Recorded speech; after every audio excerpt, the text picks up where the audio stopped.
And welcome back to the Livingston Parish News Weekly Show. My name is McHugh David, publisher and editor of the news. Appreciate you guys joining us today. We are here with State Senator Rogers Pope. Welcome, sir. Good morning. Thanks for being here. Thank you, man. Appreciate you having us this morning. It's a great day outside. Yes, it is. It is a beautiful day. We had a little bit of rough weather there in the middle of the week, but it did clear up. Got a crisp blue day. It's very nice. Yes. We're here today. Session starts Monday. We spoke with Buddy Mincy Jr. earlier this morning. He's going to be where you were on the other. But that was a trip. Oh yeah. It's interesting to talk to him about how coming in new. Whereas you've had a lot of experience up there at the Capitol. Of course, you have now switched sides. You're on the other side of the building, and we're going to talk to you a little bit about that today. But first, let's want to back up to your race. We don't want to get caught up in it. Just, how did you feel coming out of that race, and how was it a little different running for Senate? Well, obviously, one of the big differences is you cover more area. You went into Tangipahoa Parish, you went into parts of Baton Rouge Parish, which is the Greenville Springs area and the central area. So you cover more territory, you're dealing with more people, The race itself was somewhat contentious, to say the least. I think we had a lot of outside influences to come into this particular district and try to exert their influence, if you will. We were very fortunate to win this thing in the first primary. I'm very appreciative of the people that supported us. It was a close race. I can't say it was a clean race, but it was a good race, and three people in it, we were able to come out successful, and I'm looking forward to working for the people for this district, District 13, Senate District 13. So, we're talking about coming into the Senate, still have committees, still going to have appointments. Tell us a little bit about the committees that you're on coming into the session. Well, it's a little different on the Senate side. Number one, you got less people, so you're on more committees. I'm on 4 committees on the Senate, where I was on only 2 committees on the House side. Committees that I'm on Revenue and Fiscal, which deals with capital outlay projects for the most part, and we'll deal with the tax issues that once it gets out of Ways and Means on the House side. Those are the issues that we'll deal with. The second committee I'm on is Environmental. This is dealing with your chemical plants, those kinds of things. I'm on Health and Welfare, which I've been on Health and Welfare on the House side for 3 terms, so I chose to stay on that because there's such a need, and not just in our community, but statewide with health needs. So I am on Health and Welfare Committee, and I also serve on Transportation. So I've got 4 committees that I think are very, very influential and very, very impactful to what we need in our district: transportation, healthcare, infrastructure, Ways and Means, money, So yeah, cover them all, right? Yes, that's correct. So coming into that's a lot of responsibility. You're going to stay busy. Huge. But like you said, a lot of impactful committees. So taking that forward a little bit, what are some of the things that you have pre-filed coming into the session? Well, we have traditionally, through our 12 years in the House, have not filed a whole great number of pieces of legislation. We try to react to things and be proponents and support people things, but we do take an issue. We got 3 major issues going on right now. One is dealing with the trucking industry, which I think is huge and important to us. And parts of that trucking industry is also with the towing companies, Okay. And that's an issue that statewide we're having some issues with, so we're wanting to address that. We're also doing something for the real estate people, if you will. They've come and asked me to do a piece of legislation for the Board of Realtors statewide, and this is dealing with those people who have rental properties, if you will, are having issues with people not following up on their leases or being somewhat trustworthy in what their leases say. And part of it is dealing with animals, not the animals that we talk about that are service animals. I mean, ain't going after that. But let's, for example, if you have a rental property and you don't want animals in there, you put it in your lease. If your lease is violated right now, there's no repercussion for that. Really? No. So the Board of Realtors want some kind of repercussion. So I've agreed to do that. They've been very supportive of me through the years, and I think that it's something. If it's my property, I want to be able to take care of it. So that's an issue. We'll do some other things. Locally we got some stuff going on with local stuff, infrastructure. We're trying to do some things with capital outlay projects and things like that. Yes. Okay. We kind of rolled through that. So let's talk about the fact you spent 3 terms in the House. Correct. You are now switching over to the other side. So, let's talk nuts and bolts here. There's a lot fewer of you. You already brought that up. So I suppose, what are you expecting here coming in this first few weeks? Well, I'm going to be honest with you. We've had in-service training, if you will, for new senators. And I am a new senator, even though I've been there for 12 years. I'm a new person on the block. And I'm being treated, as I should be, as a new senator, as a newly elected senator. It is somewhat different between the House and the Senate. We do, they do things a little bit differently. But overall, from the House and the Senate, I'm very, very optimistic this year. I think we got a lot of new people coming in with new ideas. I'm very cautiously optimistic that we're going to be able to do a lot more than we have in the last 4 years. I'll be honest with you. Okay. We've had some good things. I'm hoping that we can come together and work as the Republicans, the Democrats, the Independents can all work together on some major issues. I think that the leadership for the Speaker and as well as the President of the Senate have indicated this is what they would like to see done. Quite frankly, and I don't want to throw stones at anyone, this is the first time that I've seen that in the last 8 years for sure. Okay, I was going to ask you that. For the last 8 years, we've sort of been going, I would say, somewhere like Washington. We need to get back and figure out a way to work together. I'm optimistic we're going to be able to do that this year, hopefully. Because we talked to Buddy Mincy earlier about the event at the STEM Center. The House Speaker, who is a representative from here, he represents a large portion of the South. Clay Scheck-Snyder won a kind of a contentious race, but he won, and it was actually between 2 Livingston Parish guys.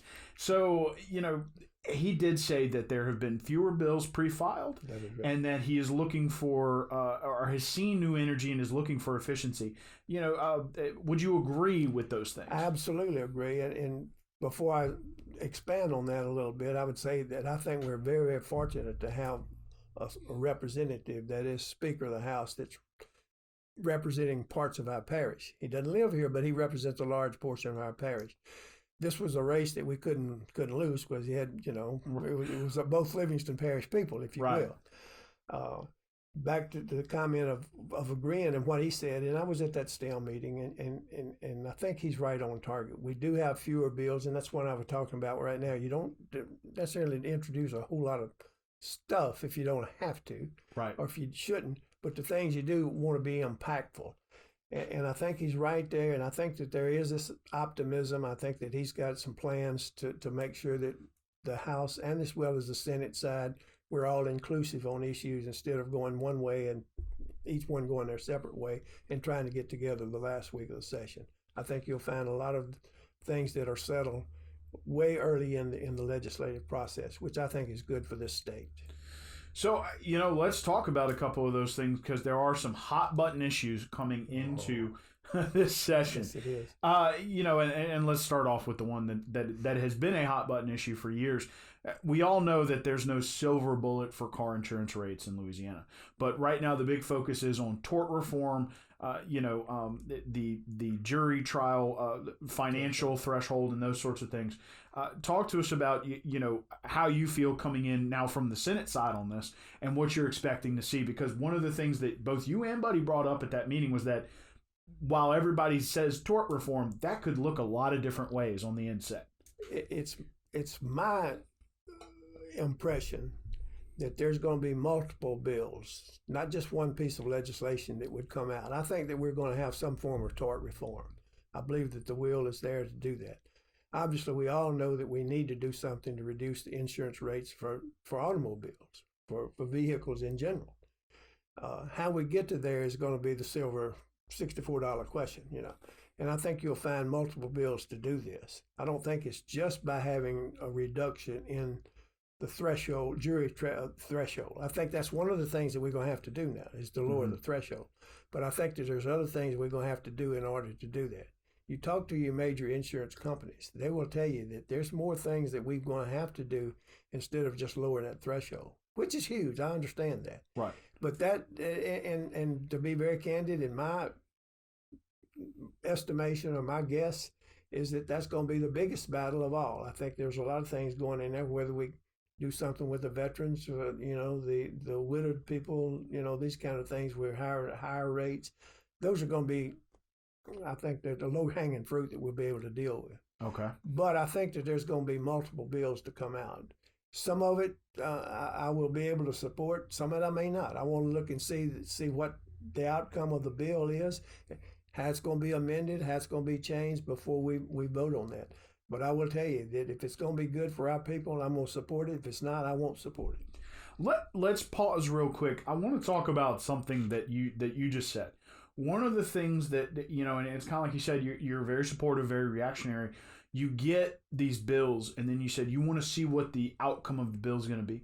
Talk to us a little bit about that process, because I think there are a lot of people who don't understand that in a lot of instances, y'all do have some resources that can say, here's the economic effect of the bill. Here's, so tell us a little bit about that process. I think anytime that and we anticipate, even though that there's going to be a smaller number, it looks like, from that has been pre-filed already. You can still file after the fact.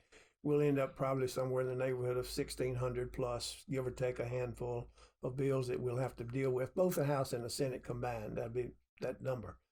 I guess where I'm going with that, once the bill is introduced, then you get a chance to look at it. But that bill can change drastically through the process, because number one, the author of that bill can change it his or herself. Mm-hmm. It's going to committee. The committee can change it with amendments. If it gets out of committee, then it can go to the floor of the Senate or House, whichever, where it was introduced first. They can change it on the floor. I'll give you a prime example. I mean, there are things that we would love to support, have supported, and committed to support. But when it got amendments on it, it was such a bad bill that we couldn't support it. Right. Because with 144 people having their hands on it and getting to make some comments on it, you never know until the final outcome. That's why I've sort of learned through getting burned a few times that you don't make a real commitment other than to say, if it's best for my people, I'm going to do it.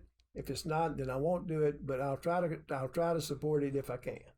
So, for those of you looking out there, just because, Mr. Pope here or Mr. Mincy or anybody else that might be Miss Hodges, Mr. Schexnayder, if they're not supporting a bill, it may not necessarily be because of what's written on the face. That is correct. That is correct. It may be that it has an adverse effect in other things, not just financially. It can be other things that affect people, So a good bill can turn into a bad bill real quick if you got the wrong people that make amendments to it. Right.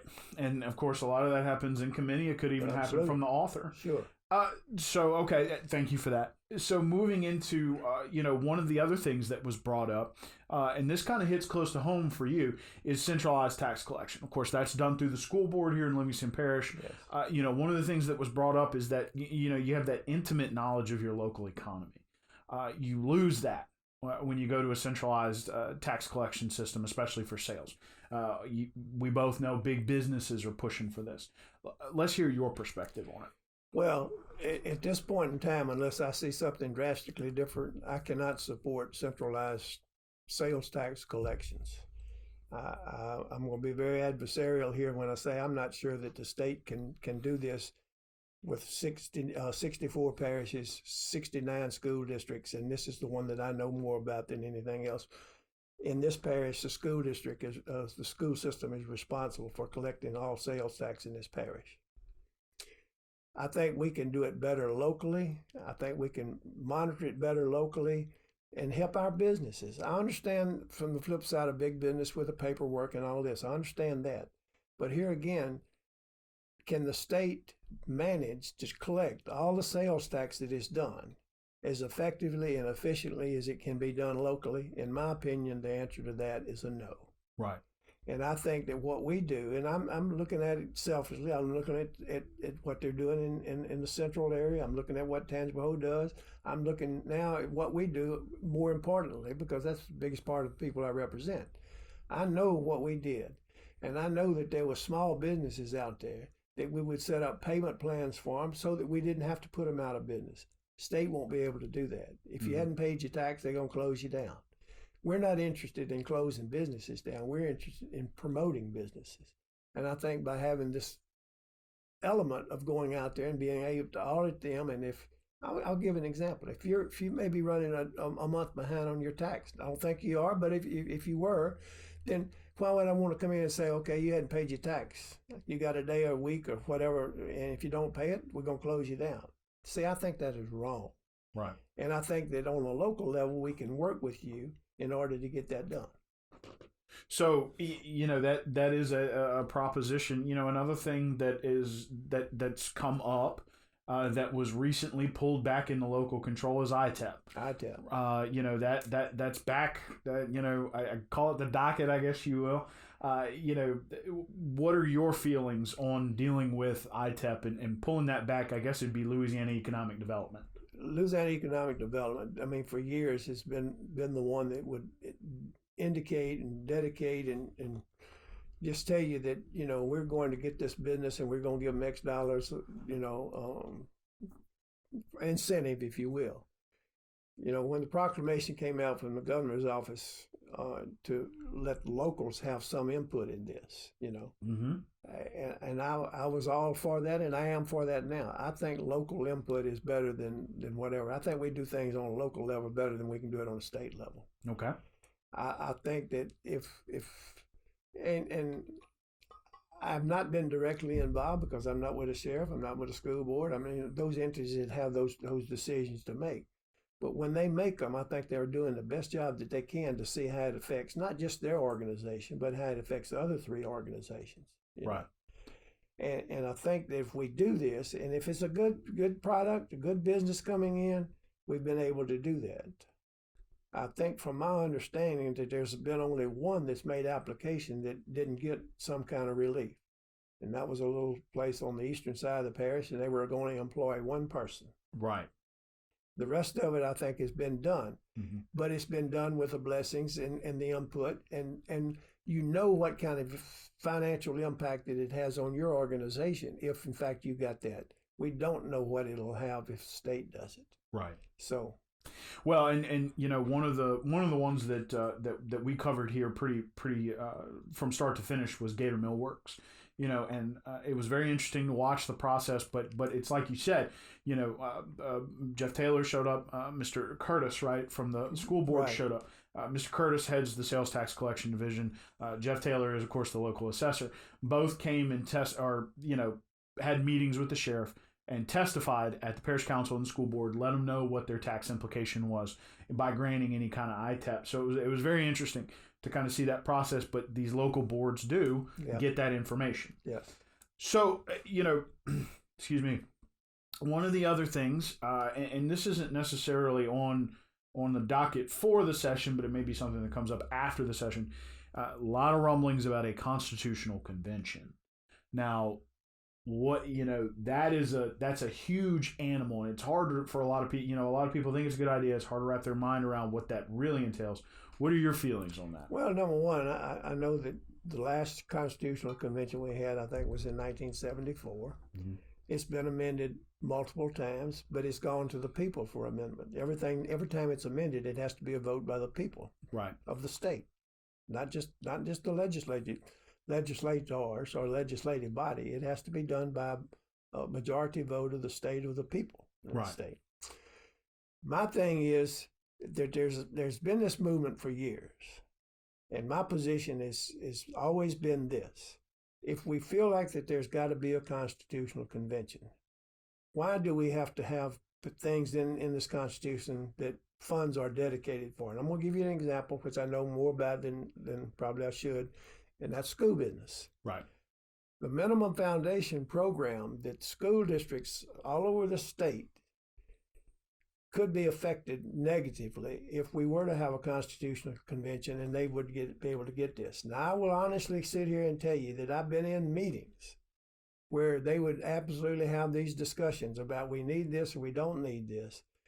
And the reason we want it is because of the $3 billion that goes to fund K-12 schools in this state. Right. we get our hands on that money, and I'm paraphrasing. These are not quotes now, but these are paraphrasing from meetings that I've been in. We probably could manage our budget a little better, and we feel like that the legislators should have a better handle on this. Okay. I disagree with that. Okay. We thought back when it was put into the Constitution, I happened to be in the school business at that time, in the school system. School people fought for this, got it into the Constitution. I'm not anxious to take it out. Now, I will tell you, if in fact they were to put a waiver, put a call, whatever you will, and not involve the MFP, K-12 school monies or for education monies at all, then I would look at it and consider it. If that's not happened, I will not look at it and won't consider it. I will never vote for it. Okay. And, Buddy Mincy, who, of course, was on the school board, and y'all have a relationship, said basically the same thing. Well, it got it because y'all went through, and you were part of that, fighting for that.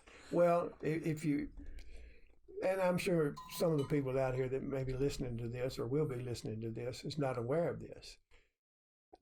I was superintendent of schools for 14 years. Right. And prior to us having the present minimum foundation program funding source for the state, there was no rhyme or reason for it. Right. When I first became superintendent, we had to go over there, and we had to go before a little group, usually one individual, get on your hands and knees and kiss his ring to get $1. Right. We went to our board and we decided this is just not right. It's not an equitable, certainly not inequitable. It's certainly not feasible to do this. Right. We wanted a more equitable way to distribute the state funds. So our board gave us the authority to go around, and we formed a coalition in the state. 34 school districts joined us. We sued the state with our leadership, with the Livingston Parish School Board. As a result of that, that's the formula that we got today. Is it perfect? Absolutely not. But at least we know that every kid in this state is going to get a minimum amount of dollars without having to go to Baton Rouge and get on your knees and beg for it. Right. And, it's funny. That's exactly what Buddy said earlier. It's not perfect, but it's an equitable system, and you know what you're getting into. You know what you're getting, and you can plan for that. Your school district can plan for it. You can budget for it better than you could when you didn't have a clue what you were going to get. It was based on how many teachers you could hire, whatever. In small school districts, you can't hire the number of people that can in a larger district. You don't have the resources, the local resources. So, talking about fair and equitable, one of the things, especially here in Livingston Parish, is infrastructure. Whether that's drainage, roads, that sort of thing. You're on transportation. Mm-hmm. Right now, DOTD is facing a huge even maintenance backlog. Doesn't even include the mega projects. What, from your perspective, is a good path? Because there's no silver bullet, there's no cure all. It's got to be a path. I know that last year, or maybe it was 2 years ago, there was a gas tax that was proposed. Might generate $500 million. Not real sure. And of course, if you're looking at a $30 million backlog, that means it would take 60 years just to solve that problem. So, what, in your opinion, is sort of the path that the state needs to be set on? I wish it was a $30 million backlog. We're looking more like $11 billion backlog. Sorry, I should have said the B, not an M. Yeah. And I don't want to correct you, but no, that's an important distinction. These are huge numbers with a backlog. And the proposed gas tax at that point in time, I think, was 17 cents a gallon, would roughly get you the $500 million that you alluded to, which is, I think, is probably as close as you can get about that. Would make small dents in it.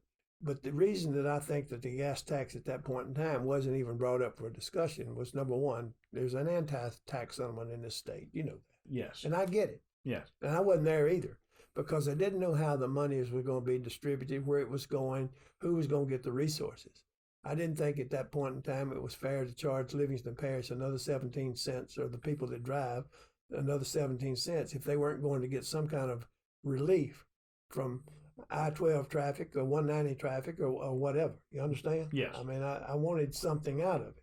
And I think that was the huge issue. question that you asked, though, is what do I see is going forth? I think that we've got a huge backlog, and we've got to come up with more resources, number one. And I'm not suggesting taxes to do this.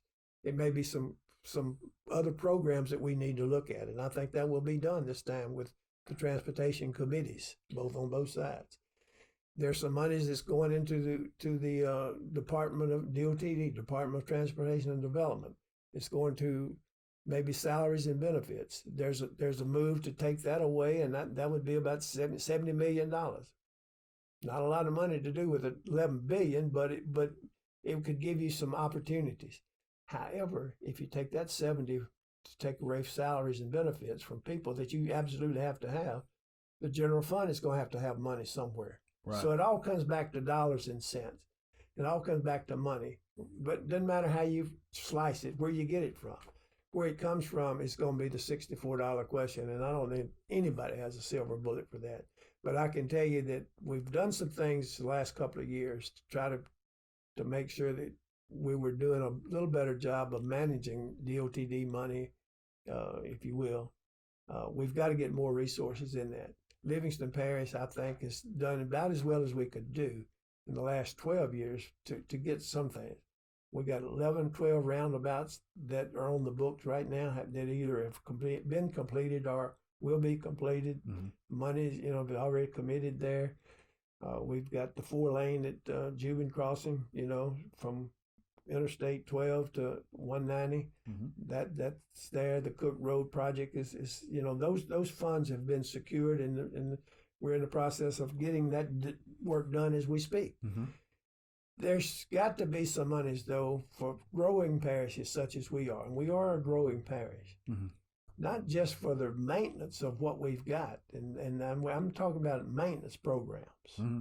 The $11 billion is a maintenance program. Right. We've got to have monies for new capacity. Yes. We got to have more roads, east-west, but we also got to have some north-south routes in this parish to get to other places. And that's I can tell you, one of the capital outlay projects that Mr. Mintz and I are working on is at this point in time, and we'll be pursuing, is try to expand or extend the Jubin Crossing road from 190 to Lockhart through the woods. Jubin North. Jubin North. Okay, and that by the way is one of the first priority that the planning commission from the parish has put forth. Right. Yes, the master plan committee. Jubin North is a big deal. It's a focus. And we're going to try to find some resources to do that. Will we be successful? I don't know, but we're going to put forth the effort. Well, you got to start somewhere. Sure, we do. Mr. Pope, thank you for being here. Is there anything else you'd like to talk about? Well, I just thank you for what you do to promote this parish. I think what the Livingston Parish News does is very, very instrumental in what we're trying to do, to promote this parish. I think y'all do an excellent job with it. Not trying to stroke you today, but absolutely, I think that we have got to keep this newspaper viable and going. I'd like to say to the people out there in this parish and other people that may be listening, whatever, I'm located at the same place I've been for 12 years. My office is the same place, have the same phone number. We're not hard to get in touch with, day, night, email, phone calls, or whatever. I look forward to doing the best job that we can to support and to work and to support this parish and to you as an individual. I really do. Well, sir, and you started here. Thank you for getting in front of the camera and getting on the mic and telling everybody what you're expecting coming up starting Monday. Yeah, Monday. It'll be 24/7 for about 3 months. There you go. Fun time. June 4th is the drop dead date. Yeah. So, again, State Senator Rogers Pope, thank you, sir, for being here. My name is McHugh David, publisher and editor of the news. Appreciate you guys joining us. Please remember we are on Facebook, Twitter, LinkedIn, Instagram, and YouTube. We are online, www.livingstonparishnews.com. We put these podcasts out on all podcast platforms. That includes Apple Podcasts, Google Play, as well as Spotify. Thanks again for joining us. We will be keeping in touch with Senator Pope throughout the session, and we hope you enjoy your time on the other side of the building. And we will catch you guys next time. Hope you have a great weekend.